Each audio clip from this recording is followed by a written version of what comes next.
bonjour Karl, vous êtes producteur, oui. Et président de coopérative. Hein, exact. Donc pour l'ananas réunionnais. Alors, parlez-nous de l'ananas réunionnais. Qu'est-ce qu'il a comme particularité par rapport aux autres ananas de Côte d'Ivoire ou d'Afrique du Sud Ben, la particularité, c'est que nous, on a un terroir qui est, à mon avis, très bénéfique à nous. Ça nous permet déjà, par rapport à notre terroir, d'obtenir un ananas Victoria avec un goût, une saveur beaucoup reconnue, même en tant que le meilleur ananas Victoria qui peut exister. Ouais. Et d'autre part... Donc il a un label rouge. Il a un label rouge aussi, labellisé, oui. Expliquez ce label, il correspond à quoi? Ben, ce label, déjà, il y a un cahier des charges avec une culture raisonnée. Oui. Donc pas de bio par contre, mais raisonné. Pas de bio, mais une culture, allons dire, raisonnée, puisque depuis la plantation jusqu'à l'acheminement au consommateur, il y a un suivi, oui. Il y a un cahier des charges qui a été mis en place, il y a un suivi, donc le consommateur, aujourd'hui, si vous voulez, n'a pas à craindre de manger du Victoria de la Réunion parce qu'il peut remonter jusque la source, savoir qui c'est le producteur qui a planté, oui. À quelle date qui a été planté et ainsi de suite. Par contre, il y aura une volonté de commencer à faire du bio au niveau de l'ananas, non? C'est pas possible? Bon, allons dire, il y a peut-être une petite majorité, le marché existe, oui. Mais quand on commence à passer du bio, il faut passer toute son exploitation en bio. Oui. Et aujourd'hui, vu les contraintes qu'on a économiquement, un agriculteur est tout de même un chef d'entreprise, il faut que son exploitation avance. Il ne peut pas se permettre de faire du bio, de mettre toute son exploitation en bio, c'est impossible. Alors parlez-nous de la distribution, puisque vous êtes président de la coopérative en même temps, donc producteur et président. Ça se passe comment? Donc vous collectez toutes les productions? Exact, donc on collecte les productions, c'est-à-dire on a des stations de conditionnement, c'est les producteurs qui ramènent leurs produits à la station. La coopérative prend en charge les ananas de ses producteurs et conditionne, paletise et fait l'acheminement jusqu'aux importateurs de Rungis actuellement. D'accord, des difficultés particulières liées à votre profession?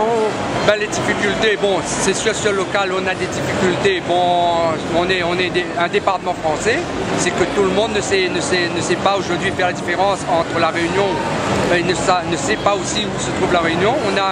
Il faut se dire que la Réunion c'est un département français, on a les mêmes coûts, les charges et le même SMIC que la métropole. Ça c'est une difficulté. Et au niveau de la main d'œuvre aussi, on a aussi des difficultés aujourd'hui à trouver de la main d'œuvre. Bon, et pourquoi ça? Pourquoi?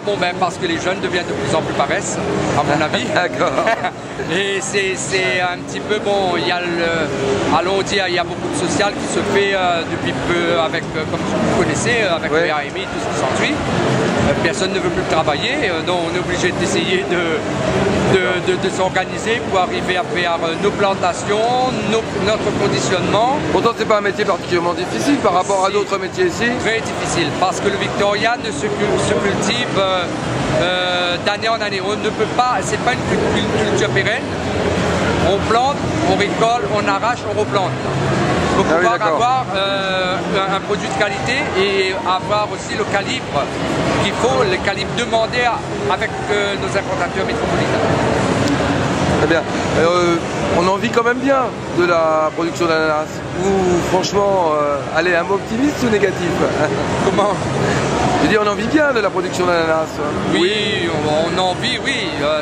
De toute manière, tout homme qui travaille aujourd'hui peut se dire, bon s'il travaille, il gagne sa vie. Il n'y a pas à dire que si on ne travaille pas, on ne gagne pas sa vie. Vous êtes combien à peu près de producteurs à la Réunion? Alors, à la Réunion, on est à peu près, allons dire, une centaine de producteurs sur l'île en elle-même, oui. Qui est partagé ces centaines de producteurs au sein de 3 groupements, oui. trois coopératives. Oui. Donc voilà, et pour un potentiel... en volume, ça donne quoi? Ça fait à peu près, si on ne compte pas l'export, 6-7 000 tonnes. Oui, quand même. Parce qu'on est gros consommateurs, tout de même à La Réunion, on a quand même un potentiel de consommateurs assez important à La Réunion. Et comment vous essayez d'être, comment dire, de vous protéger de cette concurrence africaine? Ben, cette concurrence, elle est déjà protégée par le label. Oui. Et puis aussi par, allons dire, on va essayer de travailler sur un IGP, sur une identification géographique, pour justement pallier à ces concurrences quelquefois qui nous semblent très déloyales. Par rapport, il y a des petits malins qui se servent de l'origine Réunion pour faire passer les autres origines. Eh bien, vous remercie, Carl. Merci.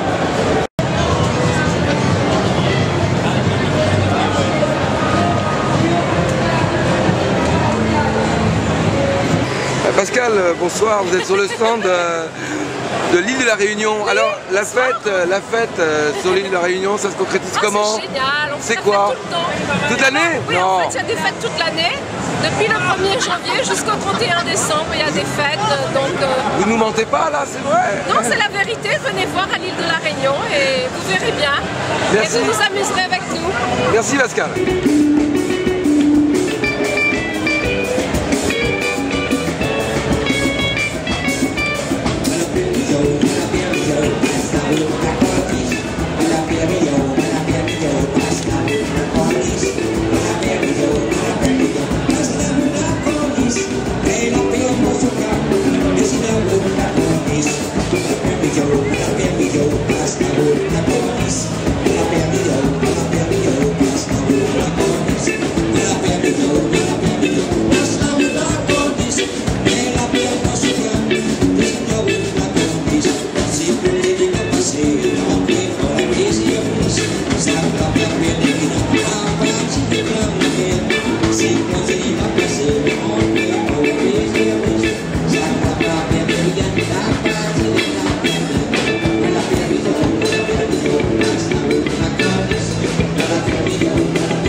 Let's go,